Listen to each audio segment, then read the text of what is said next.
Morning friends. सो पिछली class में हम लोगों ने बात करी थी कि सिंपल प्रेजेंट यूज कब होता है। आज हम बात करेंगे सिंपल प्रेजेंट के रूल्स की, जो हमें एग्जाम्स में ध्यान रखने हैं।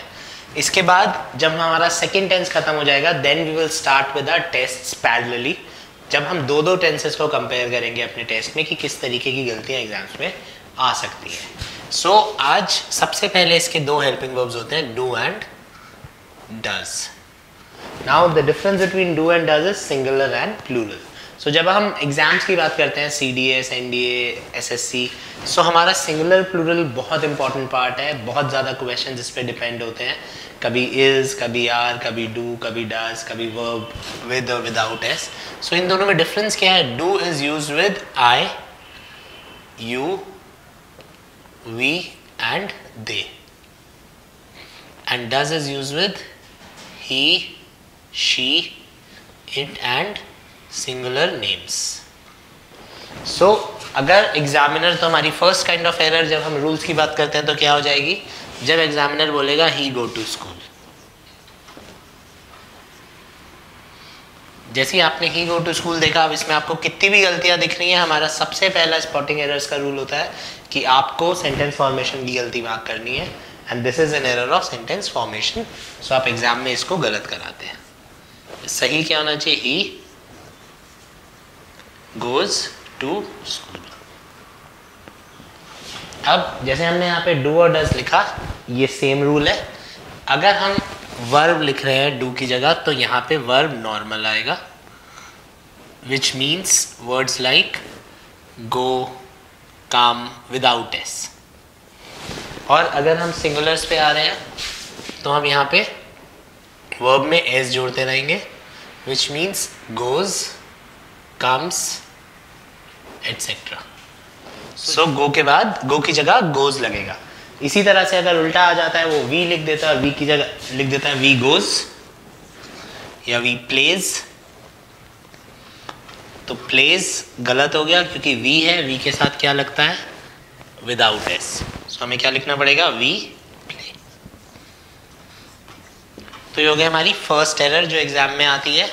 इसमें क्या करना है, हमारे को सिंगुलर और प्लूरल ध्यान रखना है। तो जब हम वर्ब्स में एस लगाते हैं तो वो सिंगुलर लगेगा, जब वर्ब्स में से एस हट जाएगा तो वो प्लूरल हो जाएगा, राइट? इसके बाद अब थोड़े से रूल्स की बात कर लेते हैं। अब हमारे पास चार तरीके के एग्जाम्स में सेंटेंस होते हैं। First is a positive sentence, second one is a negative sentence, third is a WH question, and fourth are yes no questions. मैं बहुत बेसिक टर्म्स लिख रहा हूँ, I am not getting into technical grammar terms like interrogative, affirmative etcetera. Why? Because उनकी ज़रूरत नहीं है हमको सेंटेंस पढ़ के गलती समझनी है। आप कोई भी कॉम्पिटिटिव एग्जाम देखेंगे तो उसमें आपको नाम नहीं पूछेगा कि अफर्मेटिव क्या है, राइट? वो पार्ट्स ऑफ स्पीच का एक अलग से चैप्टर होता है जो हम कोर्स के लास्ट पे तो अलग से एक चैप्टर डालेंगे। बट हमारे को यहाँ पे गलतियाँ समझने पे ध्यान देना है, टर्म्स याद रखना बहुत ज़रूरी नहीं है। तो चार तरीके के सेंटेंस होंगे। पॉजिटिव, जिसमें नॉट नहीं लिखा होता, नेगेटिव जिसमें नॉट लिखा होता है, WH क्वेश्चंस, मतलब मैं आपसे क्वेश्चन पूछ रहा हूँ, what, why, when, where, how, yes no questions, हाँ और ना वाले क्वेश्चंस, राइट? तो इन चारों में कितने तरीके की गलतियां आ सकती हैं उस बारे में हम अब बात करेंगे। तो पॉजिटिव सेंटेंस बहुत सिंपल है। इसमें जो गलती आएगी, जो मैंने शुरू में लिखा, सिंगुलर और प्लूरल की गलती आएगी। आई गो टू स्कूल सही, और आई गोज टू स्कूल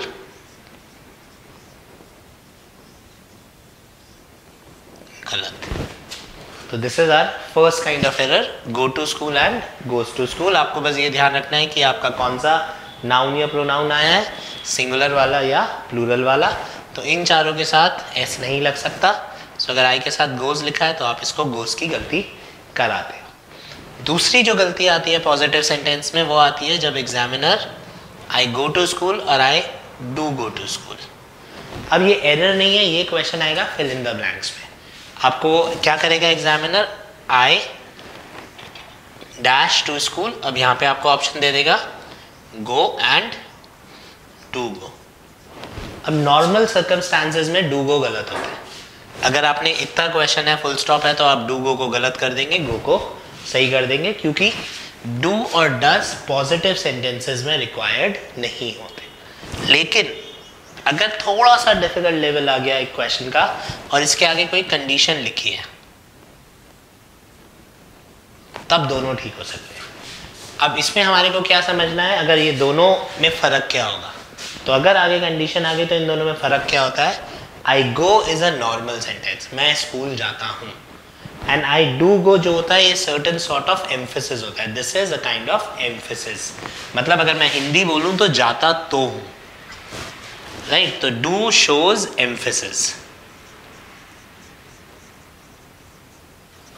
सो अगर आगे कंडीशन हमारे को मिली हुई है और वो कंडीशन ऐसा दिखा रही है कि मम्मी ने डांटा तो बच्चा गुस्से में कह रहा है मैं स्कूल जाता तो हूँ, तो आपका आंसर क्या हो जाएगा, डू को। और अगर वो कंडीशन बिल्कुल नॉर्मल सी है, कोई प्रेशर डालने की जरूरत नहीं है, तो आपका आंसर क्या हो जाएगा, गो। तो ये जब एग्जाम में क्वेश्चन आएगा तो आपको पढ़ के ही पता चलेगा कि कौन सा वाला ठीक है। ये फिल इन द ब्लैंक्स में आएगा, स्पॉटिंग एरर्स में नहीं आ सकता। तो जब फिल इन द ब्लैंक्स में आपको गो और डू गो का ऑप्शन मिल रहा है तो आपको याद आ जाना चाहिए कि this is more about emphasis and a normal sentence. अगर आप प्रेशर डालना चाहते हैं तो आपका आंसर होगा डू गो या डज गो, और अगर आप नॉर्मल बोलना चाहते हैं तो आपका आंसर होगा गो या goes. So this is our first kind of error which is positive sentence. अब हमारा सेकेंड एरर जो होगा, सेकेंड काइंड ऑफ सेंटेंसेस जो होंगे वो होंगे नेगेटिव सेंटेंसेस। अब नेगेटिव सेंटेंस में क्या होता है, नेगेटिव सेंटेंस बिना हेल्पिंग वर्ब के नहीं बन सकते। सो हमारे को क्या ध्यान रखना है, अगर मैंने ही लिखा तो एक साथ डू नहीं आएगा, डज आएगा। अब आप डज नॉट बोलिए या डजंट बोलिए, दैट इज योर विश। अब आगे गो आएगा, गोज अगर आ गया तो आप इसको गलत कर देंगे, क्योंकि हमने एक बार एस लगा दिया है। हम एक ही बार एस लगा सकते हैं, दो बार एस नहीं लगा सकते। सो ही डजंट गोज गलत है एंड ही डजंट गो ठीक होगा। तो इसमें जो गलती आएगी वापस वही एस की गलती आएगी, डू और डज। अब ही डोंट गो लिखा हुआ आ गया, वो भी गलत होगा। ही डोंट गोज लिखा हुआ आ गया, वो भी गलत होगा। तो आपको क्या ध्यान रखना है कि एस जो है वो सबसे पहले वर्ड में लगेगा, जो नाउन और प्रोनाउंस के क्लोजेस्ट है उसमें एस लगेगा, उसके बाद एस नहीं लग सकता। तो आपको लगेगा कि आप यहाँ पे एस लगा दें, यहाँ डोंट लिख लें, तो भी क्वेश्चन गलत हो जाएगा। ये इसलिए गलत हुआ क्योंकि उसने कहीं पे भी एस नहीं लगाया और ही के साथ एस लगना चाहिए था। ये इसलिए गलत हुआ कि उसने दोनों जगह एस लगा दिया। तो ये तीन एक्सप्रेशंस अगर एग्जाम में आएंगे तो आप एकदम से गलत कर सकते हैं। ये वाला आएगा तो ये क्वेश्चन ठीक है। तो this is our first kind of error, जो इसको हम बोलते हैं सेंटेंस फॉर्मेशन की एरर। जब एग्जामिनर गलत तरीके का सेंटेंस बना देगा तो ये तीन गलत हो जाएंगे and this one is right. अब अगर हम थोड़ी सी डिफिकल्ट सेंटेंसेस की बात करें, डिफिकल्ट एरर्स की बात करें, तो वो वापस फिल इन द ब्लैंक्स में आएंगी। ही doesn't go and he never goes.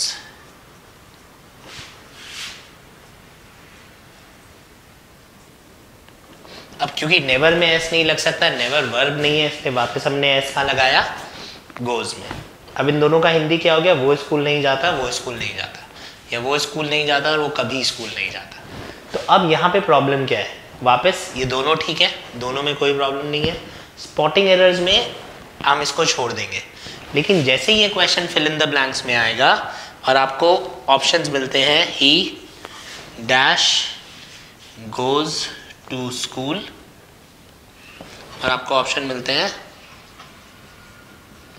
Doesn't go, never goes. तो दोनों में फर्क क्या है, ही डजंट गो का मतलब है वो स्कूल नहीं जाता, this will focus on his profession. क्या करता है, स्कूल नहीं जाता, कॉलेज जाता है, पढ़ाई करता है, नहीं करता। तो ही डजंट गो हम उस आदमी के लिए बात करेंगे जो या तो आज तक कभी स्कूल नहीं गया या स्कूल पास कर चुका है। And he never goes to school में क्या हो जाएगा, उस बच्चे की बात करेंगे जो स्कूल में एडमिशन जिसने ले रखा है लेकिन कभी स्कूल नहीं जाता, रोज छुट्टी मार लेता है। सो इसका प्रोफेशन हो गया नॉट अ स्टूडेंट, और इसका प्रोफेशन हो गया ही इज अ स्टूडेंट। मतलब अगर हम आगे बात करें तो अगर मैं हिंदी में या इसके आगे जो भी कंडीशन होगी उसके हिसाब से मैं डिसाइड करना पड़ेगा कि वो स्कूल नहीं जाता, वो कॉलेज जाता है। तो he doesn't go to school, he goes to college. और इसमें क्या होगा, जब भी मैं उसके घर जाता हूँ वो घर पे बैठा होता है, he never goes to school, रोज छुट्टी मार लेता है, कभी स्कूल नहीं जाता। तो नेवर गोज इज आपका वही काम है और आप उसमें कर रहे हैं, एंड डजंट गो में आपका वो काम नहीं है। तो this is negative errors, doesn't go and never goes. Third is WH question. WH question में क्या होता है, WH क्वेश्चंस के लिए हमारे को एक रूल याद रख लेना है। We always use, if we use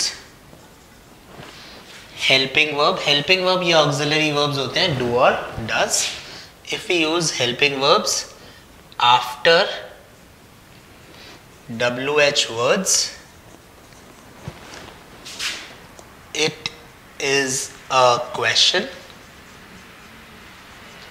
else it is a sentence. So कहने का क्या मतलब है, अगर WH के बाद हेल्पिंग वर्ब आता है तो उसको हम क्वेश्चन मानते हैं, और WH के बाद हेल्पिंग वर्ब नहीं आता तो उसको सेंटेंस माना जाता है। चाहे आप डू लगाइए, चाहे डोंट लगाइए, चाहे डज लगाइए, चाहे डजंट लगाइए, फर्क नहीं पड़ता। तो for example, why do you study and why you study। अब इन दोनों का मीनिंग सेम हो सकता है, हिंदी में तुम क्यों पढ़ते हो और तुम क्यों पढ़ते हो, लेकिन इंग्लिश में क्या होगा या एग्जाम्स में क्या होगा, why do you study is a question and why you study is a sentence। सो अब क्या करेगा एग्जामिनर, वो एग्जामिनर why you study लिख के आगे क्वेश्चन मार्क दे देगा। तब जैसे ही एग्जामिनर ने आगे क्वेश्चन मार्क दिया, आपने देखना है कि यहाँ पे हेल्पिंग वर्ब है कि नहीं है। यहाँ पे कोई हेल्पिंग वर्ब नहीं है तो आप इस वाले पोर्शन को गलत कराएंगे, राइट। तो this is how the errors would come. जब वाई डू यू स्टडी या वाई यू स्टडी लिखा होगा तो हमें सेंटेंस पढ़ के देखना पड़ेगा कि वो क्वेश्चन है या वो सेंटेंस है। सो वाई यू स्टडी आगे क्वेश्चन मार्क, तो आप इसको एकदम से गलत कर देंगे। इसी तरह से अगर एग्जामिनर कहता है आई don't know why do you study, और अब हमारा सारा फोकस आ गया आई डोंट नो पे। अब वो क्या बोल रहा है, मुझे नहीं पता कि तुम क्यों पढ़ते हो। तो जैसे ही मैंने बोला मुझे नहीं पता, आपको इसे समझ में आ जाना चाहिए कि अब ये क्वेश्चन नहीं है, मैं आपसे सवाल नहीं पूछ रहा, मैं अपनी ओपिनियन दे रहा हूँ कि मेरे को नहीं पता तुम क्यों पढ़ते हो। तो now this is not a question, ये अब सवाल नहीं है, ये एक सेंटेंस है। क्योंकि ये सेंटेंस है और यहाँ हेल्पिंग वर्ब लगा है तो हम इसको गलत कर देंगे। तो ये क्या होना चाहिए था, I don't know why you study, because I don't know मेरे को हिंट दे रहा है कि अब मैं क्वेश्चन नहीं पूछ सकता। तो इस तरीके के बहुत सारे एक्सप्रेशंस एग्जामिनर एग्जाम में ला सकता है। तो आपको बस ये रूल याद रखना है कि WH के साथ हेल्पिंग वर्ब आया तो वो क्वेश्चन माना जाएगा, और WH के साथ हेल्पिंग वर्ब नहीं आया तो वो क्वेश्चन नहीं हो सकता।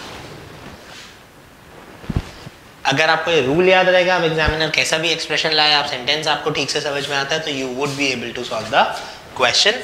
Why do you study is a question, why you study is not a question. This is our error number 3। Error number 4 is yes no questions. Yes no questions में कुछ नहीं होता खास। यस नो क्वेश्चंस में हमारे को tense important है, that's it. आपको हेल्पिंग वर्ब पता होना चाहिए। तो डू और does is helping verb of simple present. जैसे हमने पिछली क्लास में बात करी थी कि सिंपल प्रेजेंट कब यूज होता है, जो काम रोज हुआ है। तो इसमें केवल हमारे को क्या आएगा कि एग्जामिनर ने लिखा डू यू स्टडी। अब ये इसका मतलब हुआ क्या तुम पढ़ते हो। अब जैसे ही एग्जामिनर ने लिखा क्या तुम पढ़ते हो, आपको समझ में आ जाना चाहिए कि ये आपसे रोज की बात कर रहा है। अब कहीं पे भी आपको हिंट मिला कि ये रोज की बात नहीं है तो आप डू को गलत कर देंगे, नहीं तो डू सही हो जाएगा। इसी तरह से नेगेटिव हो जाता है डोंट यू स्टडी, क्या तुम नहीं पढ़ते, राइट। तो इनका आंसर हाँ या ना में जाता है। डू यू स्टडी क्या तुम पढ़ते हो, और डोंट यू स्टडी क्या तुम नहीं पढ़ते। अब अगर थोड़ा सा ज्यादा मुश्किल क्वेश्चन आया तो ये फिल इन द ब्लैंक्स में आएगा। तो इन दोनों में अगर मुश्किल क्वेश्चन का फर्क की बात करें तो ये डू यू स्टडीज क्या तुम पढ़ते हो, ये हमेशा क्वेश्चन माना जाएगा। But don't you study question के साथ साथ रिएक्शन का भी काम करता है, सरप्राइज का भी काम करता है। अगर आप इसको हिंदी में भी बोल के देखेंगे पढ़ते नहीं हो क्या, तो पढ़ते नहीं हो क्या, कभी कभी क्वेश्चन की तरह से यूज हो सकता है, बट कभी कभी रिएक्शन की तरह से भी यूज हो सकता है। आप 10 दिन से स्कूल नहीं गए और आपके स्कूल से आपके घर में फोन आता है आपके पापा के पास कि आपका बेटा 10 दिन से स्कूल नहीं आ रहा, तो your father can react saying क्या वो स्कूल नहीं आ रहा, तो ये क्वेश्चन नहीं है, this is just a reaction. So this can also be used as a reaction. तो अगर एग्जामिनर ने कहीं पे भी ये कंडीशन दी हुई है जिसमें मेरे को पता चल रहा है कि वो रिएक्ट कर रहा है, उसको झटका लग रहा है, वो सरप्राइज हो रहा है, तो हम डू यू स्टडी की से मूव करके कहाँ पे आ जाते हैं, don't you study, and we say don't you study, right. So negative questions can work as surprise as well. Positive questions और positive yes no questions are only used as questions. So कभी कभी ये fill in the blanks का question है, spotting errors में बहुत ज़्यादा आने के चांसेस नहीं है, तो अगर फिल इन द ब्लैंक्स में आपको डू और डोंट दोनों का ऑप्शन मिलता है तो आपको पता चल जाना चाहिए कि ये सरप्राइज का काम भी करेगा और ये क्वेश्चन का काम तो दोनों करते ही हैं, तो ज़्यादातर आंसर आपका नेगेटिव वाला होता है। तो ये 4 तरीके के रूल्स हमारे हर टेंस में होते हैं, हर टेंस में रिपीट होंगे, तो हमारे को ये बहुत आसानी से याद हो जाएंगे once our tenses are over. The last part is question tag. Question tag का एक अलग से चैप्टर भी होता है जो आपको आगे ही हमारी क्लासेस में मिलेगा, बट क्वेश्चन टैग इनिशियली हम थोड़ा थोड़ा सा टेंसेस के साथ कर लेते हैं सो दैट जब आप वो चैप्टर करें तो आपके लिए बहुत आसान हो जाए। सो क्वेश्चन टैग क्या होता है, किसी भी टेंस सेंटेंस में लग सकता है। अगर मैं बोलता हूँ ही गोज टू स्कूल, अब आपने क्या करना है, क्वेश्चन टैग लगाने के लिए आपको टेंस पता होना चाहिए, टेंस का हेल्पिंग वर्ब पता होना चाहिए और जो लिखा हुआ है उसका उल्टा। तो this is a positive sentence, so आपका क्वेश्चन टैग होगा नेगेटिव। तो ही गोज टू स्कूल, अब ये टेंस कौन सा है, सिंपल प्रेजेंट, सो हमारा हेल्पिंग वर्ब ही के साथ लगता है डज, सो हम यहाँ पे लिख देंगे डजंट ही। इसी तरह से अगर पॉजिटिव सेंटेंस की जगह नेगेटिव सेंटेंस होता है ही डजंट गो,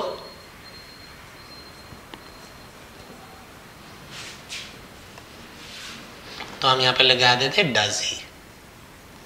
इसी तरह से ही की जगह आई यू वी दे होता डू यू स्टडी, तो हम लगा देते don't you,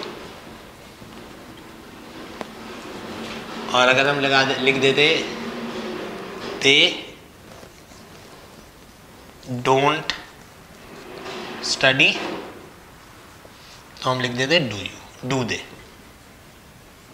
so this is called question tag, जो हेल्पिंग वर्ब है उसका उल्टा, अगर नॉट वाला है तो पॉजिटिव, पॉजिटिव वाला है तो negative, that's it, that is called question tag. बस इसमें आपने ये ध्यान रखना है कि आपका टेंस चेंज ना हो, अगर उसने विल लिखा है तो वोंट आएगा, कैन लिखा है तो कांट आएगा, एंड सो ऑन। एंड इसका बस एक पॉइंट होता है कि we have to use contracted forms. मतलब अगर आप डू नॉट या डज ही नॉट लिख देंगे तो गलत हो जाएगा, इसमें डजंट ही होना चाहिए। So this is all about simple present tense. Next class में हम प्रेजेंट कंटिन्यूअस करेंगे।